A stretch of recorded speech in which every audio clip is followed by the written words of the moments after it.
अभी आपको 2025 उनको टारगेट करना है। ठीक है। और जिस तरीके से आप उसको सॉल्व करवाते हैं बच्चों को कि आप उसके ऑब्जेक्ट जो और ऑप्शन होते हैं उनको भी आप अच्छे से एलिबोरेट करते हो। मैंने देखा है, कई वीडियो देखे हैं मैंने आपके कि सर हम कई सालों से तैयारी कर रहे हैं और हम नहीं पास हो पाते हैं। प्रीलिम्स नहीं निकल रहा है। मेन चीज ये है कि कुछ ऐसा उपाय है क्या कि हम ये समझ पाए 2-3 महीने हम, जैसे हमारा मन किया, रील देखे, हम इंटरव्यू देखा और हमको लगा कि हम भी पीसीएस अधिकारी बनेंगे, हम भी पीसीएस की तैयारी करेंगे, तो बच्चे भी तैयारी करना चाहते हैं। ठीक है। क्योंकि अभी अपना हमारा डेट आई एग्जाम को, अक्टूबर में हमारा हो सकता है एग्जाम हो ही जाए। जब स्टूडेंट तैयारी कर रहा था उसके लिए कोई भी एग्जाम छोटा बड़ा नहीं होता है। अगर आपको यूपी पीसीएस देना है तो यूपी पीसीएस में आपको बहुत अच्छे से बता दूं कि ये भी तैयारी करें।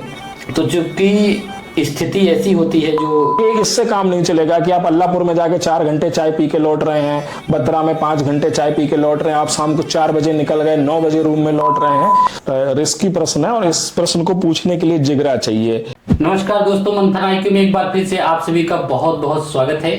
दोस्तों, आप लोग के बहुत सारे क्वेश्चन रहते हैं कि सर आपकी स्ट्रेटेजी को लेकर के, जो एग्जाम पैटर्न बदल रहा है उसको लेकर के, तो इसीलिए हम सोचे कि किसी एक्सपर्ट को बुलाया जाए और सारे सवालों का आपके जवाब प्रॉपर तरीके से मिल जाए आपको। इसीलिए आज हमने इनवाइट किया है, हमारे बीच आए हैं शिवम सर। तो सर, शिवम सर, स्वागत है आपका मंथन IQ में। धन्यवाद आपका। तो शिवम सर हैं हमारे, और जैसा कि हम लोग जिस क्षेत्र में पढ़ाई करते हैं उसी क्षेत्र में सर ऑफिसर हैं यूपी सरकार में, पीसीएस की पोस्ट पर पोस्टेड हैं। तो आज हम बहुत सारे क्वेश्चन जानेंगे और एकदम रियल क्वेश्चन, कोई बनावटी नहीं, कोई लाग लपेट नहीं, सीधा डायरेक्ट क्वेश्चन सर से रहेगा कि सर क्या स्ट्रेटजी हो। दरअसल अभी क्या हुआ कि हमारा जो क्वेश्चन पूछने का पैटर्न था यूपी पीसीएस में, करंट अफेयर हो गया, इतिहास हो गया, बहुत बदल गया था। तो उसी को लेकर के हम चर्चा करेंगे, पूरा पॉडकास्ट हमारा उसी पर होगा। ठीक है सर, तो चलिए सर स्टार्ट करते हैं बिना किसी लाग लपेट के। जी। तो सर, ये जो पैटर्न हमारा बदला है इस पर हम बात करेंगे 2 तरीके से। ठीक है। एक तो जो बच्चे भी तैयारी करना चाहते हैं, ठीक है, क्योंकि अभी अपना हमारा डेट आई एग्जाम को, अक्टूबर में हमारा हो सकता है एग्जाम हो ही जाए, तो आई गई है। तो एक बच्चा वो है जो अभी तैयारी शुरू करना चाहता है, ठीक है, और एक बच्चा वो है जो कई सालों से तैयारी कर रहा है, कई बार प्रीलिम्स दिया भी है, नहीं भी हुआ। तो हम दोनों में अलग अलग तरीके से बात करेंगे। ठीक है। तो सबसे पहले हम ये इस पर बात करेंगे कि जो बच्चा अभी आया है तैयारी करने या इस क्षेत्र में सोच रहा है तैयारी करने को और एग्जाम उसका सामने दिख रहा है अक्टूबर में, ठीक है, तो सेल्फ में तैयारी करना चाहता है, सेल्फ और कोचिंग दोनों पर हम एकदम स्पष्ट बात करेंगे। ठीक है। तो अगर सर पहले तो ये बताइए कि सेल्फ का अगर कोई करना चाहे या दोनों की अलग अलग भूमिका बिल्कुल स्पष्ट तरीके से क्या हो सकती है? देखिए, सबसे पहले तो मैं एक चीज क्लियर करना चाहता हूं, जो नए स्टूडेंट आते हैं तैयारी करने के लिए वो होते हैं जिनको यूपीएससी भी देना होता है और यूपीपीएससी भी देना होता है, और हो सकता है साथ में अदर स्टेट को भी वो फोकस करते हैं, क्योंकि वो बिल्कुल फ्रेश रहते हैं। तो उस टाइम उनका टारगेट ये रहता है कि कोई भी हमें एक अच्छी नौकरी मिल जाए, इसलिए वो यूपीएससी भी देते हैं, यूपीपीएससी भी देते हैं, बीपीएससी भी देते हैं, एमपीपीएससी भी देते हैं। अगर सिर्फ एक स्टेट को वो टारगेट करके दे रहे हैं यूपी पीसीएस को, तो मैं उनसे सबसे पहले ये कहना चाहूंगा कि यूपी पीसीएस के साथ अदर स्टेट तो चल जाएंगे, लेकिन यूपीएससी उसी के साथ पैरेलल तैयार करना थोड़ा सा उनके लिए मुश्किल पड़ेगा, क्योंकि दोनों की डिमांड अलग अलग है, दोनों का प्रश्न पूछने का तरीका अलग है, दोनों का मेंस सिलेबस देखने में एक लगेगा लेकिन प्रश्न पूछने का तरीका बिल्कुल ही अलग है। दोनों की राइटिंग स्किल की डिमांड बिल्कुल अलग अलग है। तो सबसे पहले तो जो बच्चे इस बार के 2025 के एग्जाम में बैठना चाह रहे हैं, दे शुड बी क्लियर कि उन्हें किस तरफ टारगेट करना है। अगर यूपीएससी करना है तो मेरी सलाह है कि यूपीएससी दें वो। अगर यूपी पीसीएस देना है कि अपने स्टेट में एक अच्छी नौकरी पानी है मुझे, तो मेरी उनको सलाह है कि वो यूपी पीसीएस को अच्छे से फोकस करें। मतलब ये जो कहते हैं कि यूपीएससी की तैयारी अगर कोई कर रहा है तो पीसीएस यूं ही निकल जाएगा, ये बस नहीं, ये चीजें पहले होती थी जब सिलेबस कुमोबस एक था और यूपी का प्रश्न पूछने का तरीका जो रहता था यूपीएससी के काफी पास रहता था। अगर आप पिछले 15-20 वर्षों के प्रश्न देखेंगे आपको आज के मुकाबले देखने में सरल लगेंगे, लेकिन उस जमाने में वो प्रश्न यूपीएससी लेवल के हुआ करते थे।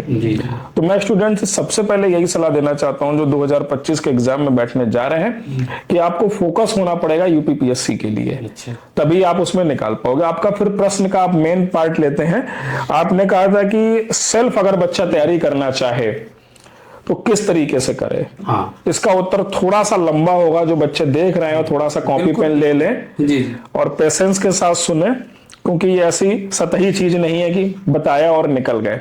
2-3 चीजें हैं इसमें जी, उसको सुन लीजिए, फिर उसी में आप अपना उत्तर। जी। जैसे अभी आपको 2025 उनको टारगेट करना है, ठीक है, और अभी ग्रेजुएशन किया है, ठीक है, ग्रेजुएशन के लास्ट ईयर में है। एक तो ये कि कब से, ठीक है।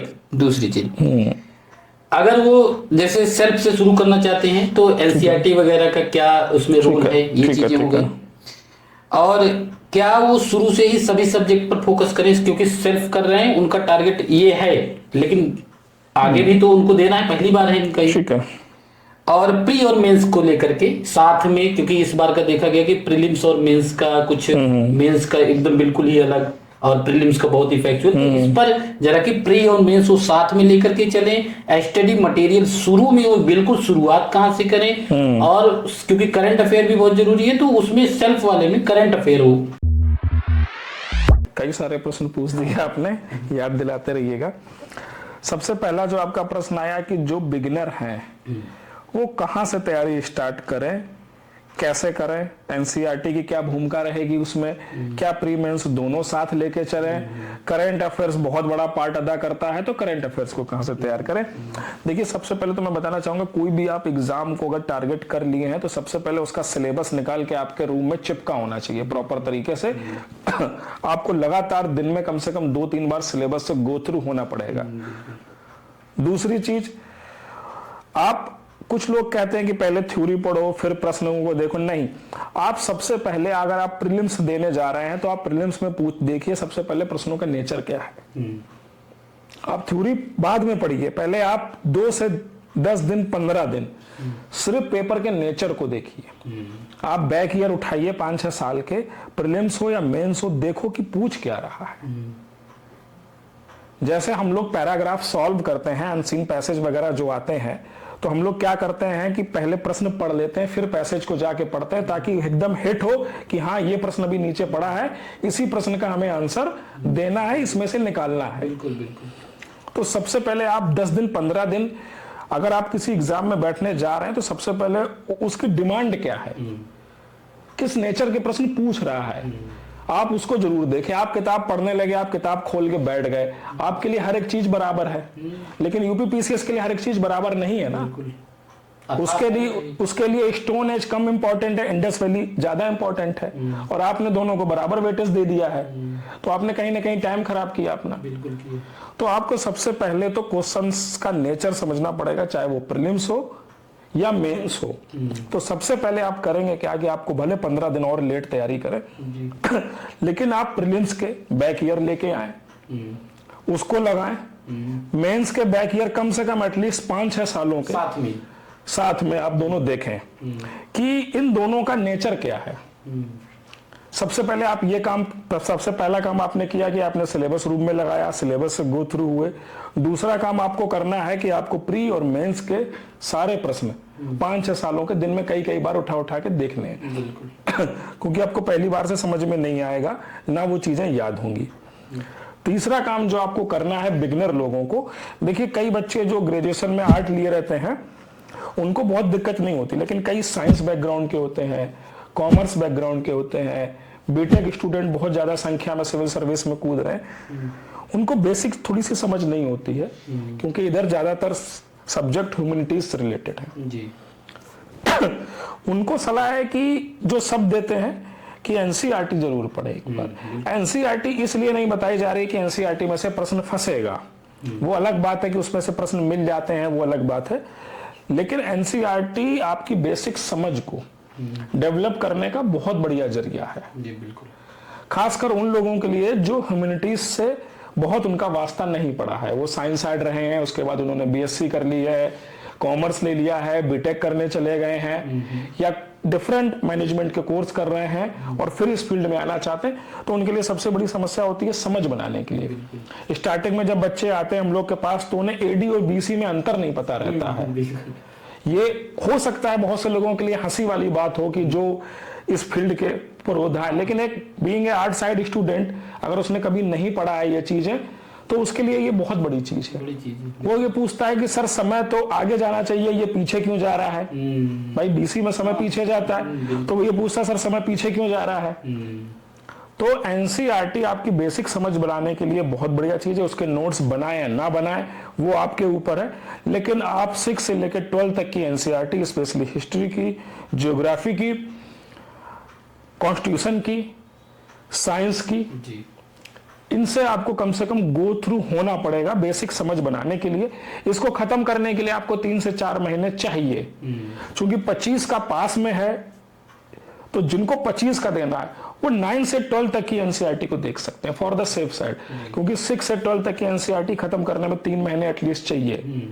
आप उसको ऐसे नहीं कर सकते आप एक दिन में एक एनसीईआरटी, हालांकि जब आपकी समझ बन जाएगी तो आप एक दिन में एक एनसीईआरटी भी खत्म कर सकते हैं। 6 क्लास की तो अगर आपके पास एक महीने में खत्म कर सकते हैं आप दिन 12 घंटे दिन में दे करके 8 घंटे दे करके, तो आप एक महीने में पहले सारी एनसीईआरटी 6 से 12 तक की खत्म कर लें। फिर से मैं दोहरा रहा हूं, पहले आप सिलेबस से गो थ्रू होंगे। दूसरा आप क्या करेंगे कि सारे बैक ईयर देखेंगे, कम से कम एटलीस्ट 5 साल के तो देखने ही देखने हैं आपको।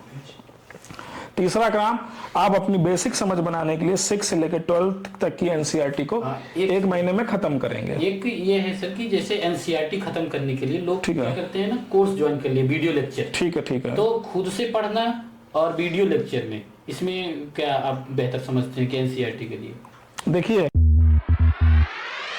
एनसीईआरटी को पढ़ने के लिए, समझने के लिए अगर आप सेल्फ तैयारी घर बैठे कर रहे हैं तो मुझे नहीं लगता कि कोई कोर्स की जरूरत है। ठीक है, पहली चीज तो। लेकिन बहुत से लोग ऐसे हैं जिनके पास टाइम कम है, उनको ये नहीं पता है कि क्या इसमें से इंपॉर्टेंट है, क्या लेस इंपॉर्टेंट है। अगर वो बहुत ज्यादा चाहते हैं कि मेरा टाइम बचे, तो अगर कोई भी संस्था इस तरीके का एनसीईआरटी बैच चला रही है और आपका टाइम सेव कर रही है तो बुराई नहीं है। लेकिन मेरी सलाह यही है कि एनसीईआरटी जैसी चीजों को समझने में के लिए आपको किसी कोचिंग संस्थान वगैरह की जरूरत नहीं पड़नी चाहिए, क्योंकि वो बहुत सिंपल लैंग्वेज में लिखी है, बिल्कुल हर लैंग्वेज में अवेलेबल है। अगर आप बंगाली हैं तो बंगाली लैंग्वेज में भी अवेलेबल है, इंग्लिश मीडियम में भी अवेलेबल है। तो मुझे नहीं लगता कि एनसीईआरटी जैसी सरल सहज भाषा को की बुक्स को पढ़ने के लिए आपको किसी बैच की नीड है। अनटिल अनलेस आप जॉब में हैं, अपना टाइम बचाना चाहते हैं, आप स्पून फीडिंग करना चाहते हैं, तो आप ज्वाइन कर सकते हैं। आपकी टोटली मतलब पर्सनल चॉइस है। अब डिपेंड करता है कि वो इंस्टीट्यूट किस क्वालिटी का हो। हाँ, ये चीज तो देखिए, हर चीज आप कोई सामान भी लेने जाते हैं मार्केट में 10 तरीके की चीजें होती हैं, तो क्वालिटी ऑफ इंस्टीट्यूशन कि उनको पता होना चाहिए कि इस एनसीईआरटी में क्या इंपॉर्टेंट है क्या नहीं है। मैं देखता हूँ एक बीच में थोड़ा सा ले जाता हूँ आपको दूसरी तरफ, पेपर जब भी यूपीपीसीएस का हल्का सा टफ कर देगा तो बच्चे पोस्ट डालने लगते हैं कि अब एनसीईआरटी पढ़ने का समय आ गया है, जबकि वो क्वेश्चन एनसीईआरटी में है ही नहीं। अच्छा, बिल्कुल। एनसीईआरटी एक बेसिक समझ बनाने की किताब है, बहुत अच्छी किताबें हैं किताबों की, लेकिन अगर आपको यूपीपीसीएस निकालना है तो आपको बेसिक बुक्स और नोट्स भी आगे कंसीडर करने पड़ेंगे, उस पर आगे बात करेंगे। केवल एनसीईआरटी से काम नहीं चलेगा। बिल्कुल नहीं चलने वाला है। वो एक समय था यूपीएससी का, जब डीपी अग्रवाल साहब आए थे चेयरमैन, जो ओल्ड स्टूडेंट इस पॉडकास्ट को अगर देख रहे होंगे तो वो जानते होंगे, वो एनसीईआरटी पे उनका फोकस बहुत ज्यादा रहा था और 6-7 साल यूपीएससी में एनसीईआरटी से बहुत प्रश्न आते थे, डिट्टो एनसीईआरटी से ही प्रश्न पत्र बनता था। लेकिन अब वो चीज ना यूपीएससी में बची ना यूपीपीसीएस में बची है। उनसे प्रश्न आते हैं लेकिन आज सिर्फ उन्हीं के सहारे प्रीलिम्स नहीं निकाल पाएंगे। तो सर, हमारा प्रश्न ये था कि क्या सेल्फ से ही काम चल सकता है? हाँ, 3 चीजें जैसा कि मैंने आपको बताई, फिर से मैं करवा रहा हूं आपको रिवीजन की। सिलेबस आपके रूम में चिपका होना चाहिए, बैक ईयर आपको देखने चाहिए। तीसरी चीज, आपको एनसीईआरटी से गो थ्रू हो जाना चाहिए। चौथा प्रश्न आया कि सेल्फ तैयारी से कैसे करें। देखिए, फिर वही बात कहूंगा कि सेल्फ तैयारी से भी सिलेक्शन हो। लोग सेल्फ तैयारी से डीएम भी बने हैं, एसडीएम भी बने हैं, लेखपाल भी बने हैं, ये डिपेंड करता है टोटली आप पे। लेकिन अगर आप कोई अच्छा संस्थान ज्वाइन करते हो, अच्छा संस्थान को मतलब जिनको पता है कि आप उस एग्जाम की डिमांड क्या है, ऐसा नहीं कि कोई भी संस्थान होगा वो आपको आईएएस बना देगा, आईपीएस बना देगा, एसडीएम बना देगा। ये चीजें आपको तय करनी है कि कौन सा संस्थान आपकी रिक्वायरमेंट पर ऑनेस्टी के साथ काम करता है।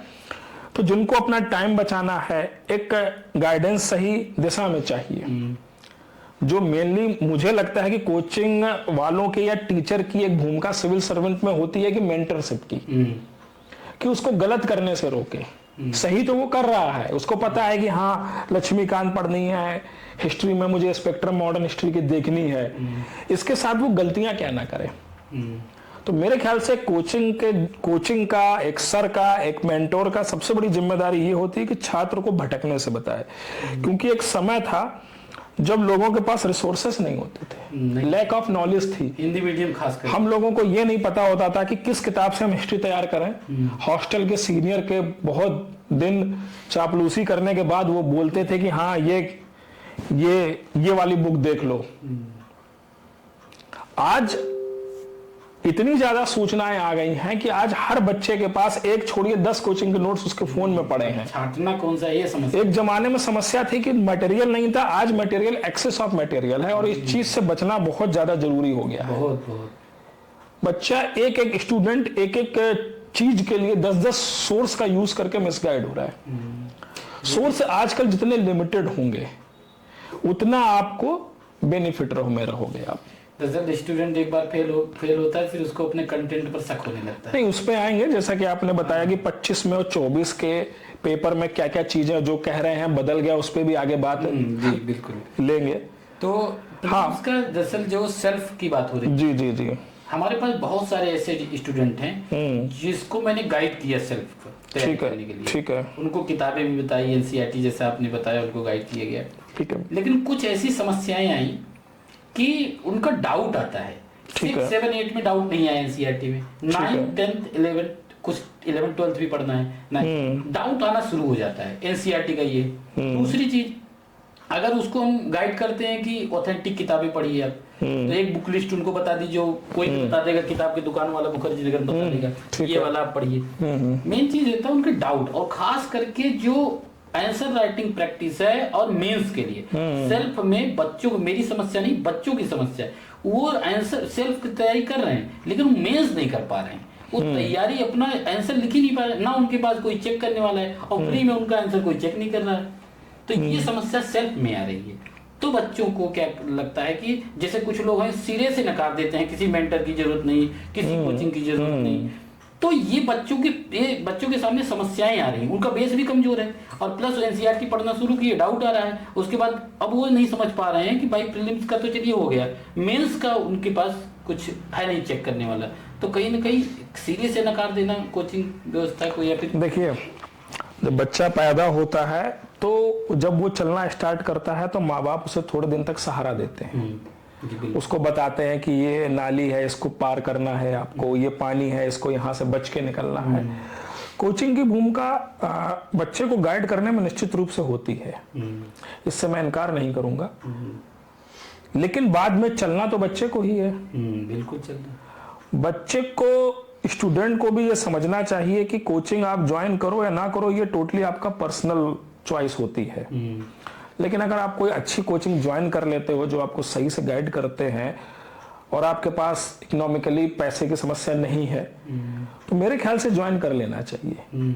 अगर आपको कोई सही गाइड कर रहा है तो उस गाइडेंस को लेने में क्या बुराई है, ये मुझे समझ में नहीं आता। मतलब बस यही है कि वो सही गाइडेंस दे बस। हाँ, ये देखिए, ये चीज तो आप मार्केट से अगर फ्रूट्स भी अभी बाहर लेने निकलेंगे तो 10 तरीके के ठेले लगे होंगे, तो ये सिलेक्शन करना कई बार बच्चों के लिए बहुत मुश्किल हो जाता है, और कई बार वो मतलब इस चीज से चीट भी फील करते हैं। तो ये देखिए, मार्केट में हर तरीके के लोग हैं, बहुत से अच्छे इंस्टीट्यूट भी हैं जो चला रहे हैं, बहुत से इंस्टीट्यूट जो हैं उनके बारे में कुछ कहना नहीं चाहूंगा, वो हर तरीके के लोग हैं।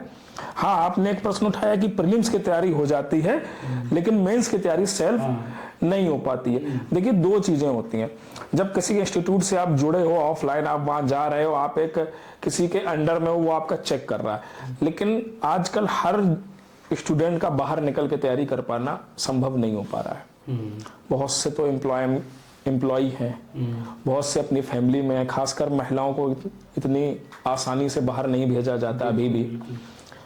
उनके सामने सबसे बड़ी प्रॉब्लम ये रहती है कि मेंस की हम तैयारी कैसे करें। प्रीलिम्स की तो हो जाती है तैयारी, हो गई, हाँ। फैक्ट हैं, तमाम पीडीएफ्स हैं, बुक लिस्ट है, उन्होंने अपने नोट्स बना ली, हो गया।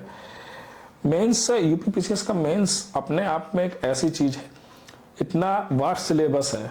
6 पेपर जीएस के हो गए, उसके बाद निबंध हो गया, उसके बाद हिंदी हो गया, और उन 6 पेपर में हर एक चीज समाई है। बिल्कुल। फिजिक्स, केमिस्ट्री, सोशियोलॉजी से लेकर के history, geography, polity, economics, current affairs, sport, data, हर एक चीज शामिल। बिल्कुल।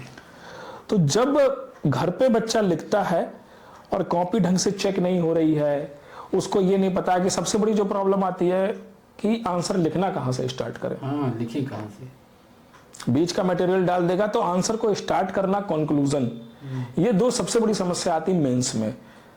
यहाँ पे मैं ये कहना चाहूंगा, देखो कुछ चीजें तो आपको सेल्फ डिसिप्लिन लाना पड़ेगा जब आप सेल्फ तैयारी करते हो। इवन आप अगर ऑनलाइन एजुकेशन भी लेते हो, जो आजकल चलन में है और फ्यूचर यही है, तो सबसे बड़ी चीज है कि डिसिप्लिन होना बहुत जरूरी है। सपोज दैट आप 8 बजे लाइव क्लास ले रहे हो, आप अपना टाइम निकाल के 8 बजे क्लास ले रहे हो। स्टूडेंट के पास ये चॉइस है कि वो आपकी लाइव क्लास देखे या ना देखे। बिल्कुल। ना देखने की चॉइस पूरी तरीके से स्टूडेंट की है। तो ये डिसिप्लिन स्टूडेंट को भी अपने अंदर लाना पड़ेगा कि अगर आप ऑनलाइन एजुकेशन ज्वाइन कर रहे हो या सेल्फ तैयारी कर रहे हो, तो आपका बॉस, मेंटर, टीचर आप खुद हो जी। कोई अगर आप मेंटरशिप कहीं की लेते हो, कोचिंग ज्वाइन करते हो, वो आपको बताएगा कि मुझे डेली 2 आंसर लिख करके दिखाओ। लेकिन अगर आप कई दिन तक 2 आंसर नहीं लिखोगे तो वो 2 दिन बोलेगा, 4 दिन बोलेगा, 5वें दिन आपसे बोलना छोड़ देगा। वो जान जाएगा कि ये जो एस्पिरेंट है ये गंभीर नहीं है। तो जो भी लोग घर बैठ के तैयारी कर रहे हैं, मैं सबसे पहले उनको ये कहूंगा कि इस चीज को ऑप्शनल ना बनाए कि नहीं लाइव क्लास में नहीं जाऊंगा, कल देख लूंगा।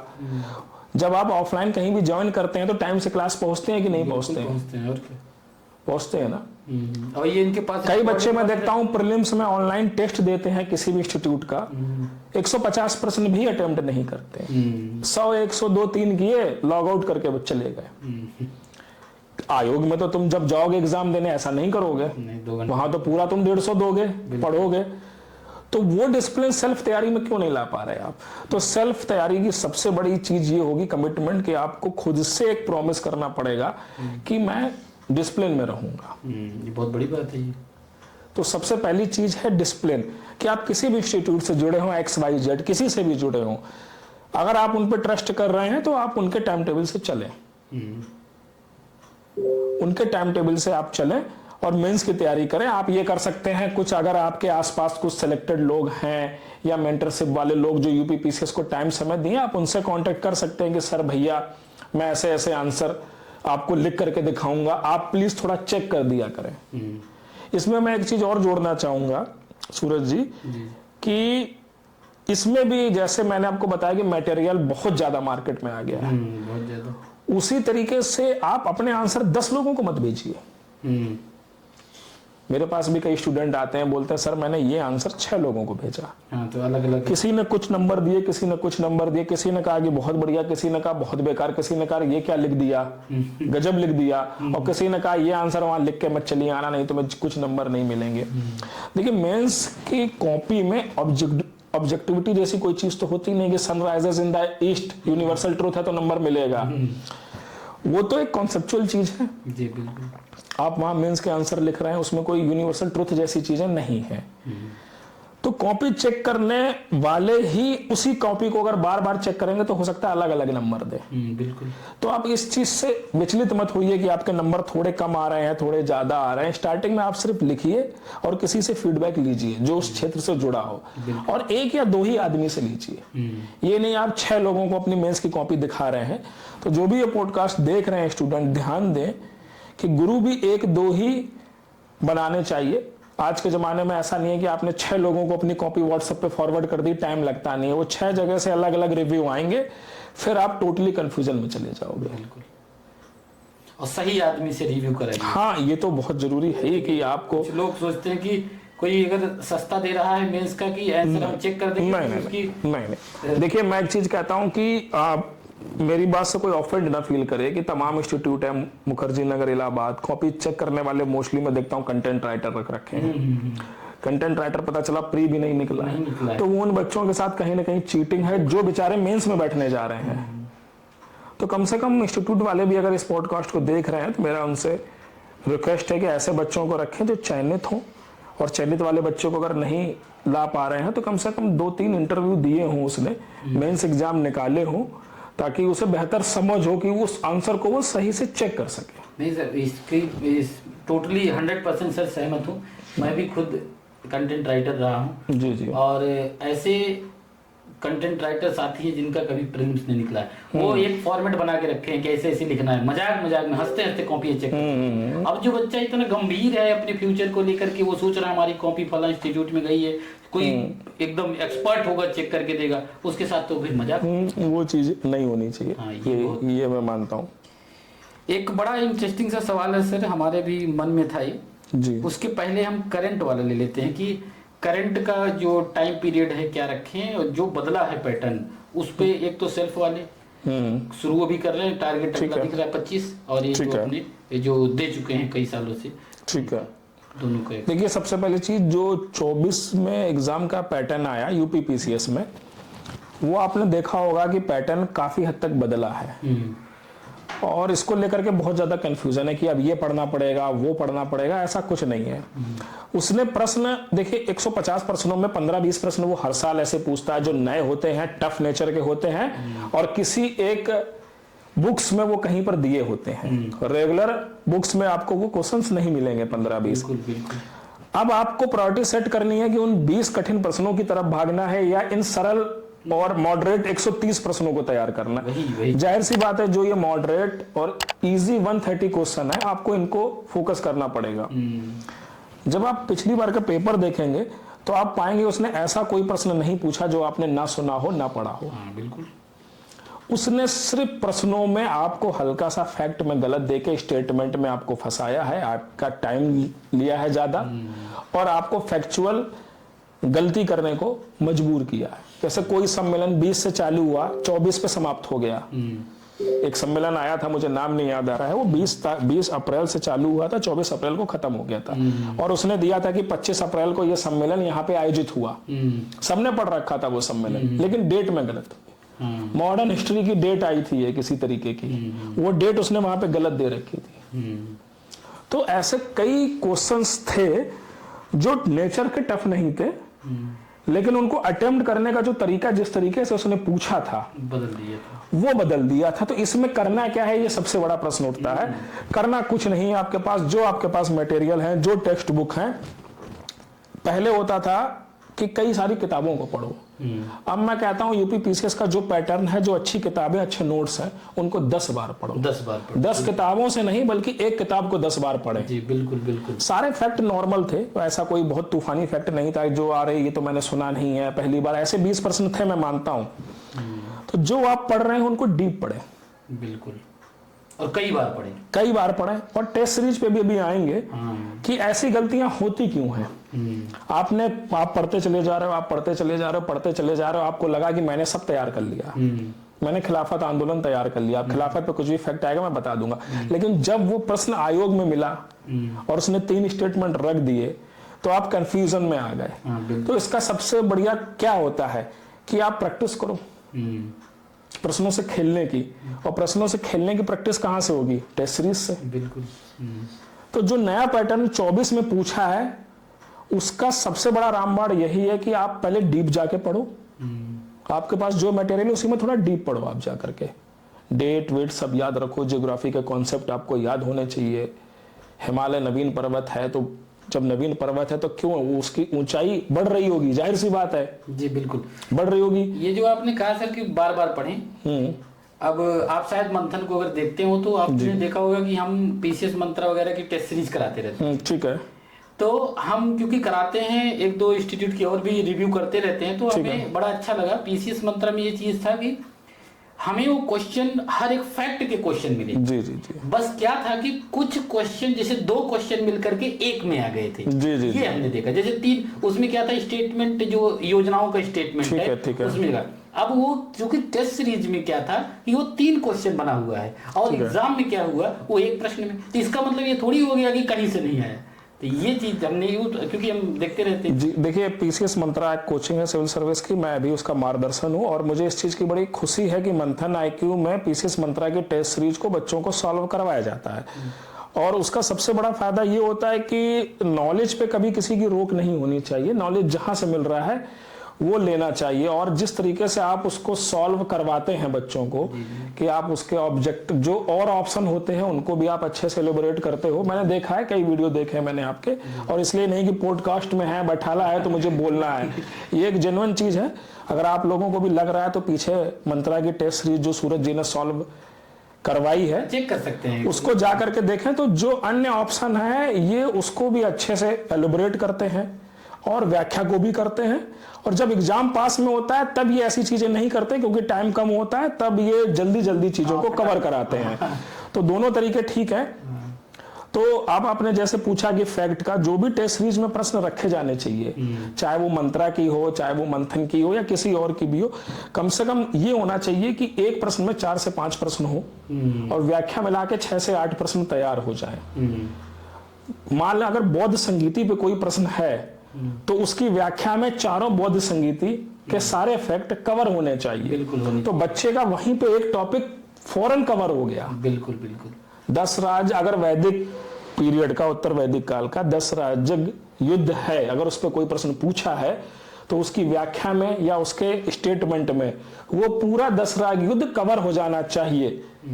ऐसे प्रश्न और टेस्ट सीरीज अगर बनेंगे तो निश्चित रूप से स्टूडेंट को भी फायदा होगा। बिल्कुल फायदा होगा सर, बहुत सारे स्टूडेंट को फायदा हुआ भी है। नहीं बिल्कुल होगा। उनका थोड़ा सा सीसेट में गड़बड़ हुआ था कुछ, जी सीसेट पर भी हम आएंगे सर। जी जी। एक हमारे मन में बहुत दिन से सवाल था सर कि और स्टूडेंट का भी सवाल होगा ही, मुझे लगता है एज ए स्टूडेंट, अभी तो स्टूडेंट ही हूँ तो मेन चीज ये है कि कुछ ऐसा उपाय है क्या कि हम ये समझ पाए 2-3 महीने, जैसे हमारा मन किया, रील देखे, हम किसी का इंटरव्यू देखा और हमको लगा कि हम भी पीसीएस अधिकारी बनेंगे, हम भी पीसीएस की तैयारी करेंगे या आईएएस की तैयारी, कोई ऐसा उपाय हो, कोई ऐसा मानक हो कि हम 3-4 महीने में ये समझ जाए या 6 महीने में समझ जाए कि भाई ये हमसे नहीं होगा। बड़ा कठिन सवाल है ये कि ये कोई है ऐसा कुछ कि भाई ये मेरे लिए नहीं है, इसका मतलब मैं बेकार नहीं हूँ, मेरे लिए कुछ और है, क्या ऐसा कोई मानक है कि देखिए बड़ा बहुत ही मतलब रिस्की प्रश्न है और इस प्रश्न को पूछने के लिए जिगरा चाहिए।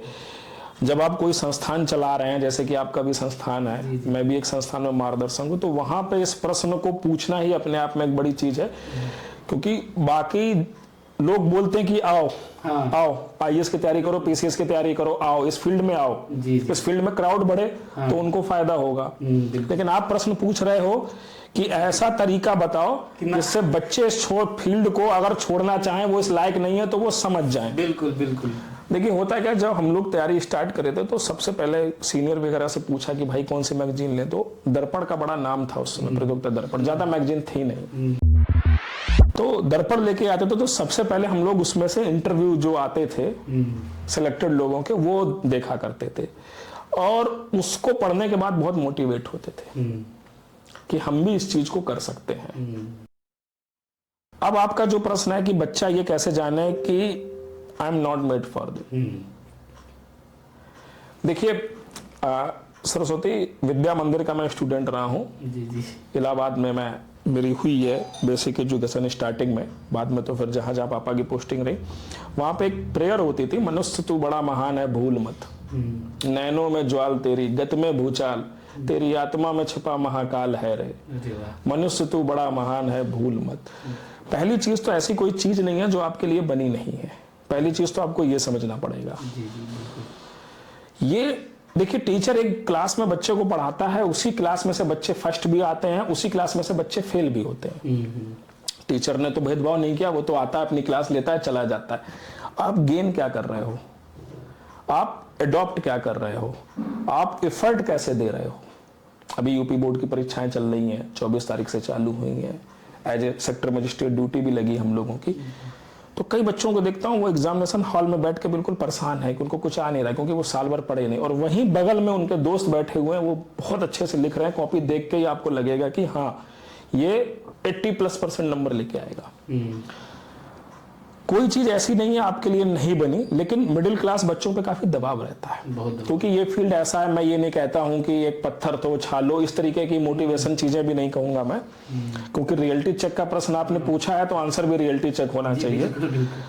मेरा ये मानना है कि आपको, अगर आप यूपी पीसीएस पे हम थोड़ा पहले बात कर लेते हैं, अगर आपको यूपी पीसीएस देना है तो यूपी पीसीएस में आपको बहुत अच्छे से बता दूं कि एक साल अगर आप अच्छे से तैयारी कर दिए तो यूपी पीसीएस निकाला जा सकता है। तो अगर आपको सही गाइडेंस मिला है तो मेरा ये मानना है कि आपको 2 से 3 साल इस फील्ड को देने चाहिए।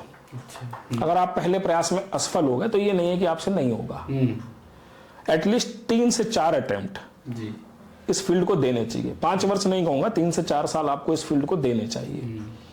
अगर इसके बाद भी नहीं होता है आपका तो आप इस फील्ड को छोड़ सकते हो, लेकिन शर्त एक है सूरज जी, कि वो जो एफर्ट आप दो वो ऐसे दो कि इस बार नहीं तो कभी नहीं।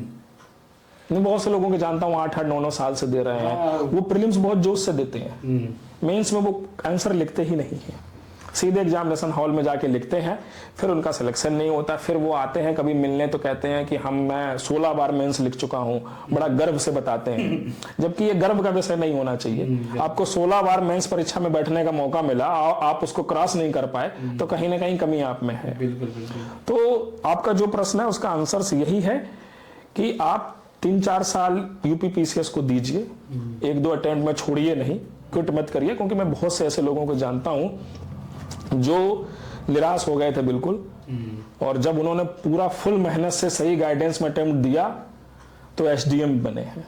कई है, बहुत सारे नाम है, आप नंबर नाम में दे दूंगा, बात कर लीजिएगा, पूछ लीजिएगा उनके अनुभव। तो यहाँ पे एक चीज और है, इस प्रश्न को ये भी जोड़ना चाहूंगा कि बहुत से बच्चे पॉडकास्ट दे रहे होंगे जो कई साल से प्रयास कर रहे होंगे, वो ये बात सुन के कहेंगे कि सर ने तो बोल दिया 4 साल हो गए और मुझे 4 साल हो गए हैं तो अब मुझे छोड़ देना चाहिए। ऐसा भी नहीं है, ऐसा होता है कि इस फील्ड में तैयारी करते करते कई बार एज हो जाती है, तो आप कई एग्जाम के लिए आपकी एज ही नहीं बचती है, तो उनके लिए एक मजबूरी भी होती है इस एग्जाम को कंटिन्यू रखना। तो हर बच्चे की सिचुएशन डिफरेंट होती है, अलग अलग है।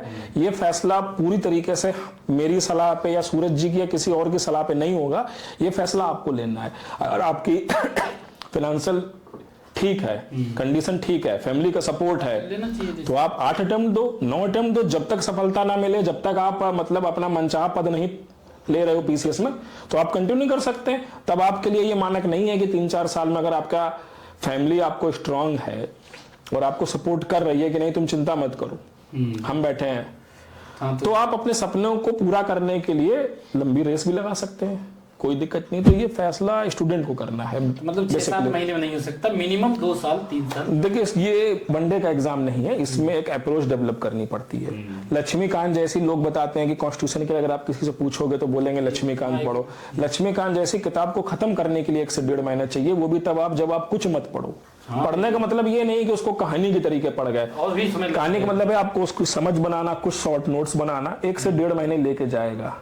और ऐसे 12 सब्जेक्ट हैं यूपीपीएससी में, 12 सब्जेक्ट 13 सब्जेक्ट हैं, तो आपको 12-13 महीना तो चाहिए सिर्फ एक बार रीडिंग लगाने के लिए, फिर उसका रिवीजन भी करना, फिर उसका रिवीजन, फिर टेस्ट सीरीज। तो ऐसा नहीं है कि कोई वनडे एग्जाम नहीं है कि 3 महीने दिए और मतलब इस तरीके से चीजों को तैयार कर लिया। तो वनडे वाले ऑफेंड ना फील करें, मैं कोई कंपैरिजन नहीं कर रहा है, बता रहा हूं कि दोनों की डिमांड अलग है। हाँ, क्योंकि पारिवारिक परिस्थितियां बिल्कुल हम लोग भी गुजरे उससे, बिल्कुल हाँ, फैमिली का प्रेशर होता है, वो कहते तो नहीं है कि पिताजी हॉस्पिटल में पड़े हैं और हम एक और अटेम्प्ट दें। इसीलिए मैंने कहा ये टोटली डिपेंड्स है जो बच्चा तैयारी कर रहा है उस पे, ये निर्णय उसको लेना है कि उसको कंटिन्यू करना है या इसमें छोड़ देना है इस चीजों को, ये उस पे। बाकी मेरी सलाह यही है कि देखिए ऐसा कोई काम नहीं जो आप कर नहीं सकते, ऐसा कोई भी काम नहीं जो आप नहीं कर सकते। बिल्कुल मन लगा के अगर वो, हाँ, लेकिन आपको हाफ हार्टेड, ये इससे काम नहीं चलेगा कि आप अल्लाहपुर में जाके 4 घंटे चाय पी के लौट रहे हैं, बत्रा में 5 घंटे चाय पी के लौट रहे हैं, आप शाम को 4 बजे निकल गए, 9 बजे रूम में लौट रहे हैं। तो इन चीजों से थोड़ा सा बचना रहेगा आपको। टाइम मैनेजमेंट बहुत जरूरी है, क्योंकि अगर आप अपने खुद से प्रण करके आए हैं कि मुझे एसडीएम बनना है, डिप्टी एसपी बनना है, आरटीओ बनना है, वगैरह वगैरह जॉब लेनी है, तो आपको मतलब जो भी अटेम्प्ट आप दें सीरियस दे। आप बहुत सारे स्टूडेंट ऐसे हैं जो एग्जाम आया, 4 महीने उठाए, कोई टेस्ट सीरीज जैसे खरीद लाए और ऐसे पढ़ लिए और केवल एग्जाम में बैठ सके, इसलिए ये यूनिवर्सिटी एग्जाम नहीं है, उनको थोड़ा समझना होगा कि ये यूनिवर्सिटी एग्जाम नहीं है कि आप ओवरनाइट स्टडी करें और निकल गए। होते होंगे, मैं ये नहीं कहता ऐसे लोग नहीं हुए होंगे, 100 में से एक आध तो उनका लग भी होता है, बाकी ये यूनिवर्सिटी एग्जाम नहीं है, इनमें ओवरनाइट सफलता नहीं मिलती है। यही चीज है कि लोग फिर बाद में आयोग को गाली देते हैं और ये बोलते हैं कि नहीं होता है, ये दुनिया भर का र्यूमर फैलाते हैं और पढ़े हैं सिर्फ 2 महीना। हाँ, वो तमाम तरीके के लोग हैं सूरज जी। हाँ। बहुत मेहनती लोग भी हैं जी। बिल्कुल बिल्कुल। तो एक हम आपसे ये भी जानना चाह रहे थे कि जब शुरू में तैयारी करें तो चूंकि स्थिति ऐसी होती है, जो हमारे चैनल से जो जुड़े हुए हैं ऐसे स्टूडेंट हैं जिनका फैमिली बैकग्राउंड या कह लें कि आर्थिक दृष्टि से बहुत ही मजबूत नहीं है, तो वो जब जुड़े किसी तैयारी से, उनको फैमिली भी देखना है सारी चीजें, तो एक क्या शुरू से ही वो अपना प्लान भी लेकर के चले या फिर किसी एक स्टेज के बाद वो कुछ ना कुछ सोचते रहें? क्योंकि हमने कई सारे स्टूडेंट को देखा, अपने साथी को देखा कि 4 साल तैयारी किया, यूपीएससी की किया, स्थिति वैसे भी नहीं ठीक है, अब अचानक बोझ आ गया उसके ऊपर, तो वो भी झेल नहीं पाया। देखिए, ये एक ऐसी फील्ड है जिसमें आपको इन्वेस्टमेंट बहुत नहीं करना है। पहली चीज तो मैं क्लियर कर दूं, इसमें इस तैयारी में मिडिल क्लास का बच्चा भी आता है, लोअर मिडिल क्लास भी आता है, बीपीएल भी आता है, हायर क्लास भी आता है, क्योंकि ये फील्ड बहुत इन्वेस्टमेंट नहीं मांगती है जी। आपको बड़ी कोचिंग नहीं करनी है 1.5 लाख 2 लाख 2.5 लाख वाली, आप छोटी कोचिंग कर सकते हैं, आप सेल्फ भी तैयारी कर सकते हैं। आजकल तमाम अच्छे ऑनलाइन पोर्टल हैं, आप वहां बहुत कम फीस में तैयारी कर सकते हैं, बहुत कम फीस में तैयारी कर सकते हैं जी। तो पहली चीज कि इस फील्ड की तैयारी करने के लिए आपका ये नहीं, मतलब ये नहीं है कि इसमें इस क्लास के लोग आएंगे। आप कहीं बीटेक कर रहे हो, एमबीए कर रहे हो अच्छे कॉलेज से, तो आपको एक अच्छे पैसे की रिक्वायरमेंट रहेगी वहां पे, लेकिन ये फील्ड में हर तरीके के लोग आ सकते हैं। पहली चीज तो ये। दूसरी चीज आपने पूछा है कि जो मिडिल क्लास के और लोअर मिडिल क्लास के बच्चे आते हैं उन पे प्रेशर रहता है, तो क्या प्लान बी लेके चले? लेके देखिए, प्लान बी हमेशा लेके चलना चाहिए जी। आप कई मोटिवेशन स्पीकर देखेंगे, वो कहेंगे नहीं, टारगेट एक तरफ रखो, फिक्स रखो, बिल्कुल रखो, बिल्कुल रखो आप पूरे तय। लेकिन अगर आपके पास एक प्लान बी रहेगा, आप बहुत ज्यादा कॉन्फिडेंट रहेंगे। सपोज के लिए जैसे मैं हिस्ट्री से जेआरएफ था, स्कॉलरशिप आती थी, पीएचडी भी चलती रहती थी मेरी, साथ में पढ़ाई भी कर रही थी, तो मेरे अंदर कॉन्फिडेंस रहता था जी जी। समझ रहे हैं आप? इसी तरीके से जो भी स्टूडेंट इस पॉडकास्ट को देख रहे हैं, मैं उनसे ये कहूंगा कि अब उनको ये तो नहीं बोल सकता कि मैं स्टडी के साथ साथ एमबीए कर लो, क्योंकि वो दोनों अलग अलग चीजें हो जाएंगी। आप यहाँ पढ़ रहे हो ह्यूमैनिटीज, वहां आप मार्केटिंग ऑडिट जाओगे या कोई भी इस तरीके को, आप ऐसी चीजों का चुनाव करें जो आपकी पढ़ाई में हेल्प करें। बिल्कुल। सपोज दैट आप एमए कर लीजिए, एमए ऐसे सब्जेक्ट से कीजिए जिसमें आपका इंटरेस्ट हो और आप उसमें से नेट जेआरएफ जैसी चीजें निकाल सकें। अगर आपको जेआरएफ मिलेगी तो बहुत हैंडसम अमाउंट मिलता है जी। बिल्कुल। 37,000 रुपए के आसपास जेआरएफ को मिलता है, 42 के आसपास एसआरएफ को मिलता है हर महीने जी जी। तो पीएचडी पूरा करने के लिए सरकार देती है, उसको आप अपनी स्टडी में भी लगा सकते हो, एक कॉन्फिडेंस रह सकते हो कि मुझे ये चीज मिल रही है। दूसरी चीज, तमाम टीचिंग की वैकेंसीज आती हैं, हालांकि पिछले कुछ सालों से कम हो गई हैं, लेकिन आएंगी और आती रहती हैं।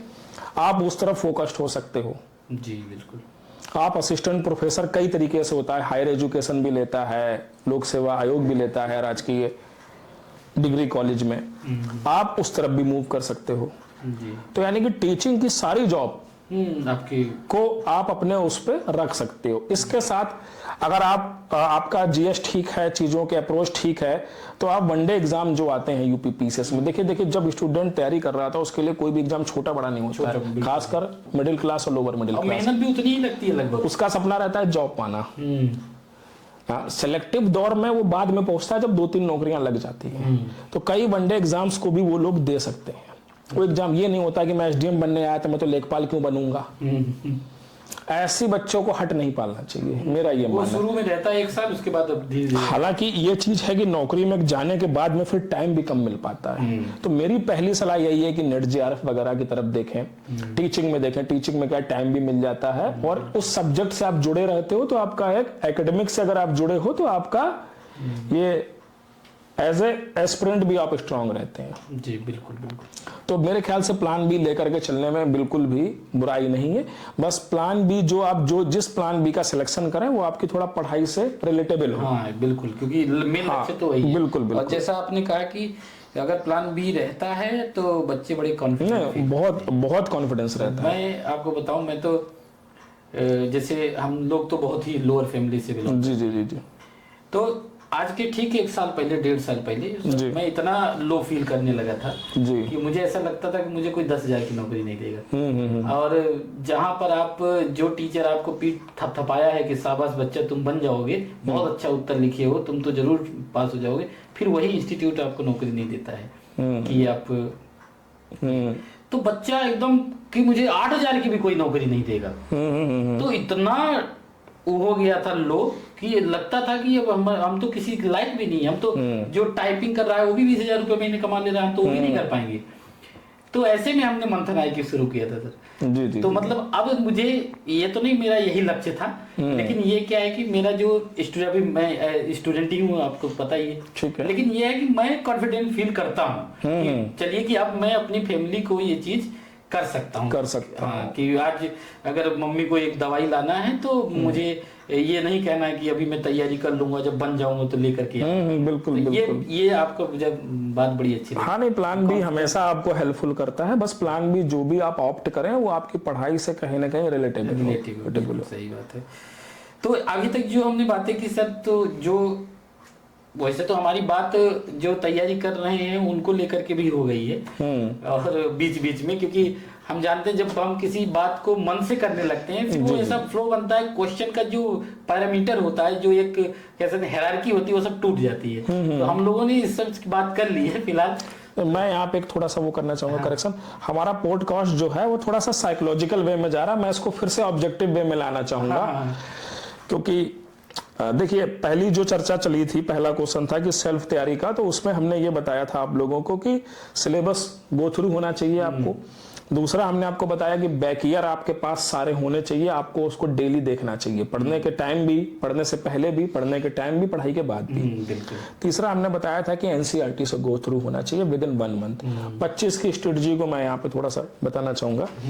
आप जैसे जनवरी निकल गया, फरवरी भी निकल गया, मार्च है आपके पास, मार्च में आपको सारी एनसीईआरटी खत्म कर लेनी चाहिए। 8 से 10 घंटे लग करके सारी एनसीईआरटी आपको खत्म कर लेनी चाहिए। जो कई बार 25 में जो बैठने जा रहे हैं और फ्रेशर हैं, फ्रेशर की बात करें, जो फ्रेशर नहीं वो एनसीईआरटी ना पढ़े, क्योंकि वो 1-2 बार एग्जाम में बैठ चुका है, उसको पता है क्या पढ़ना है क्या छोड़ना है। मार्च में आपकी एनसीईआरटी खत्म हो गई। एनसीईआरटी के आप नोट्स चाहे तो बनाएं, चाहे तो ना बनाएं, चाहे तो वहीं पे शॉर्ट नोट्स टाइप का बना लें, कोई फैक्ट आपको दिखे तो आप वहीं पे बना लें। अब उसके बाद बचा अप्रैल, मई, जून, जुलाई, अगस्त, सितंबर, अक्टूबर, 7 महीने।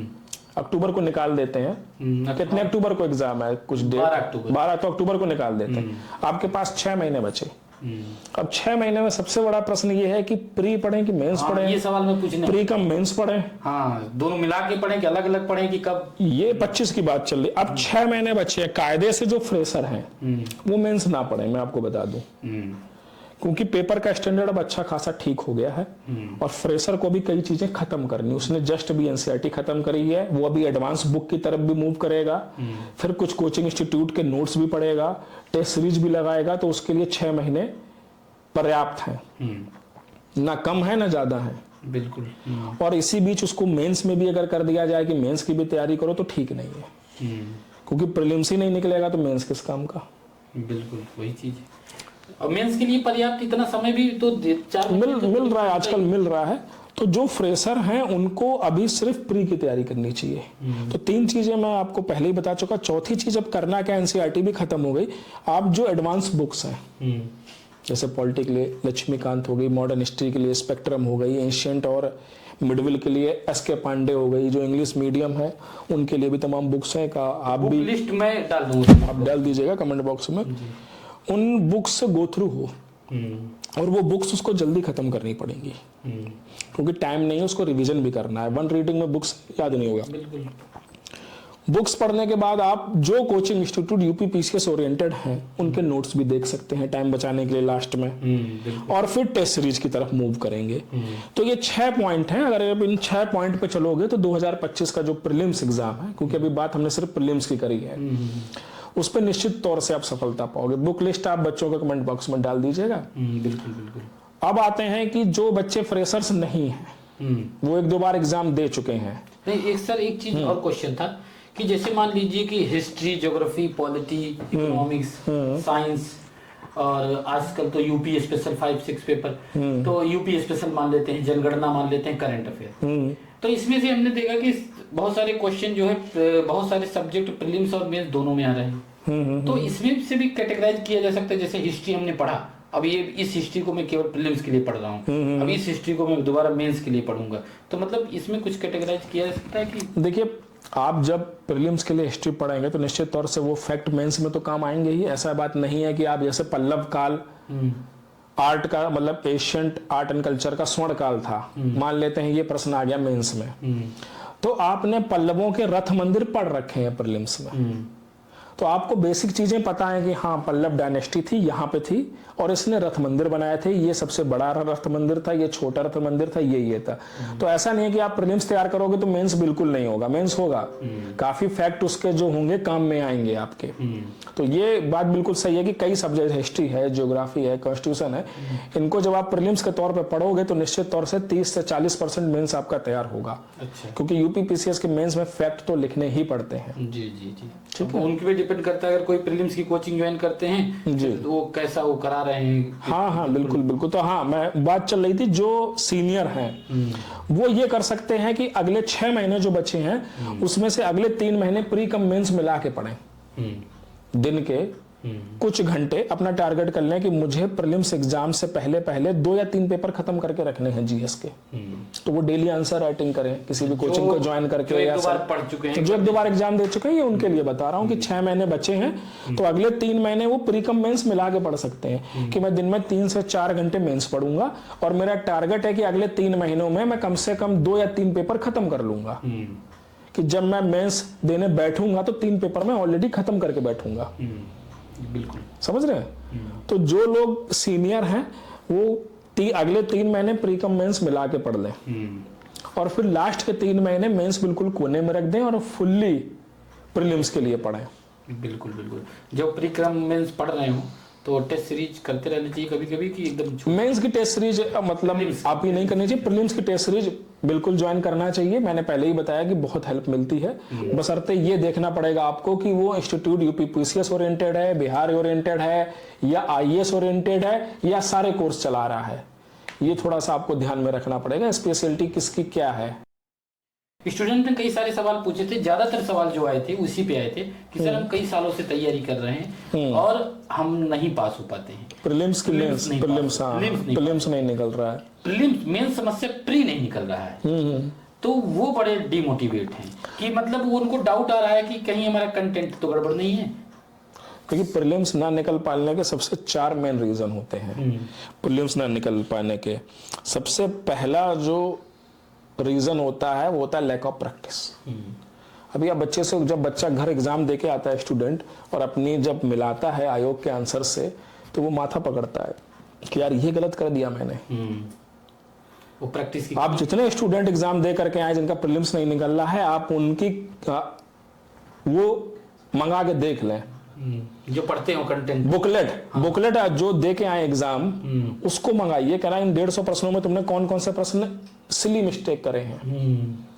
वो ऐसे कम से कम आपको मान के चलिए 5 से 8 प्रश्न मिनिमम निकलेंगे। 10 से 15 प्रश्न आए, मतलब ऐसे सिली मिस्टेक के जो कतई नहीं स्टूडेंट खुद करा यार ये मैंने क्या कर दिया, ऐसे कम से कम आपको 5 से 8 तो मान लेते हैं, मिनिमम मान लेते हैं, 4-5 तो निकलेंगे ही।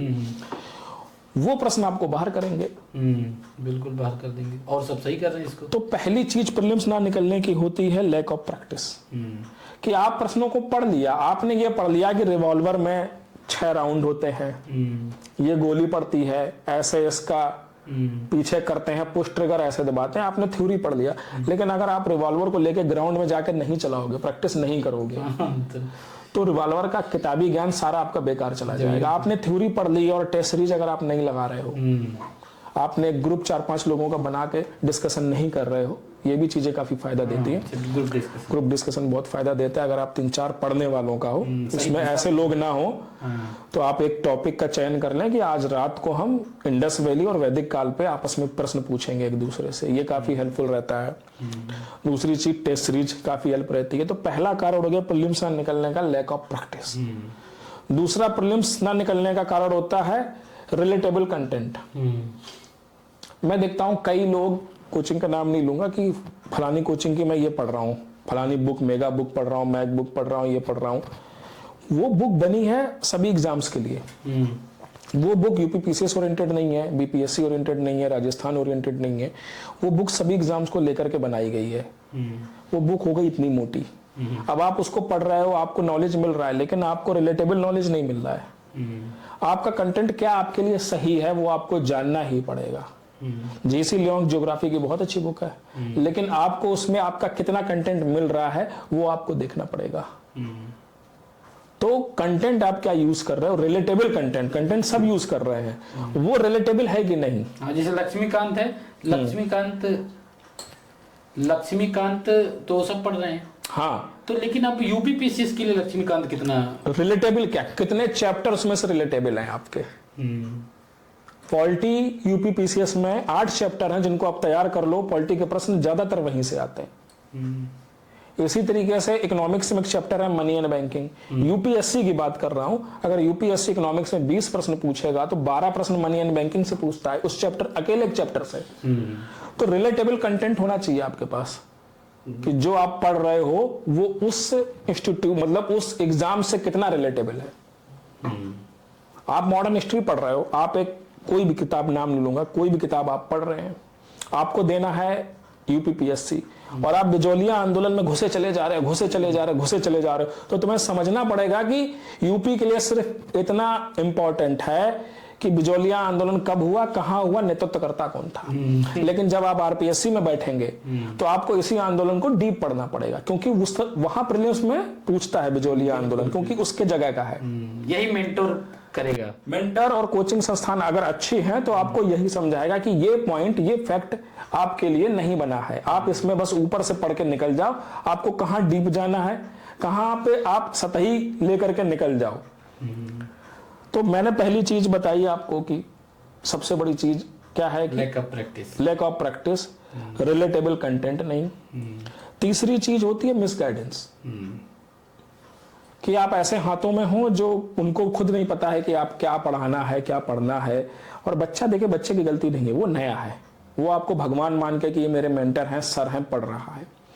लेकिन आप उसको सिर्फ उलझाए हो चीजों में कि बस ये पढ़ लो, वो पढ़ लो, आज ये किताब खत्म कर दो, आज वो किताब खत्म कर लो, आज ये किताब शाम को पूछूंगा। तो मिस गाइडेंस नहीं होनी चाहिए। और चौथा जो प्रीलिम्स ना निकलने का एक और है रीजन, जिसपे बच्चों का ध्यान बहुत ही कम जाता है, वो सबसे बड़ी चीज होती है कि पेपर के दिन आपकी मेंटालिटी कैसी है। आप उस दिन कुछ ऐसी गलतियां करते हो जो आपका पेपर नहीं निकलता है। मैं आपको बताऊं, कई लोग नींद नहीं लेते।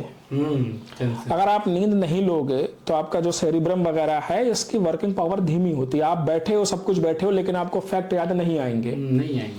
पेपर वाले दिन करते क्या है कि लास्ट के पेपर करके रख लिया उन्होंने, अच्छे हैं बच्चे, पढ़ने में नॉलेज है, अब उनके पास 7-8 मिनट बचे हैं, वो क्या करते हैं, फिर से पेपर को खोलते हैं और तुक्का मारना स्टार्ट करते हैं। जो बच्चे देख रहे होंगे वो इस चीज से अपने आप को जोड़ पाएंगे।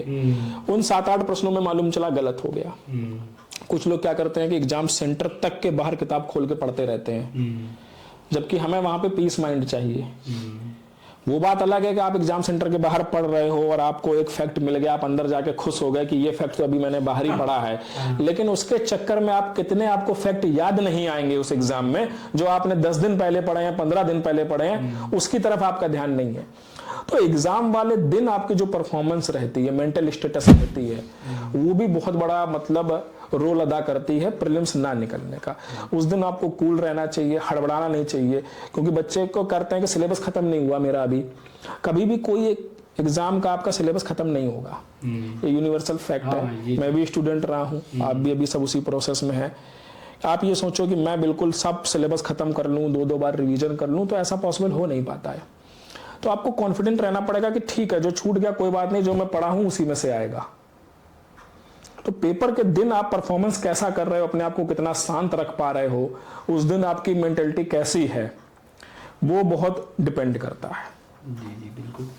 तो सर जो भी प्रश्न थे हमने पूछे, जो भी स्टूडेंट के प्रश्न थे, और आपने बड़ी ईमानदारी से, कुछ कठिन प्रश्न भी थे, एकदम तटस्थ होकर आपने जवाब दिया, और हमारे बुलाने पर आपने समय निकाला, इसके लिए आपका बहुत बहुत शुक्रिया। आपका भी बहुत बहुत धन्यवाद, जो आपने मंथन IQ जैसे सम्मानित प्लेटफॉर्म पे मुझे मौका दिया।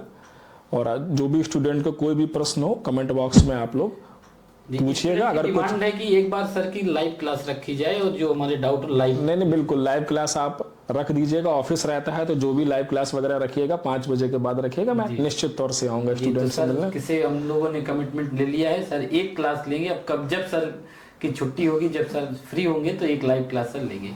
तो ठीक है सर, बहुत बहुत धन्यवाद। धन्यवाद आपका।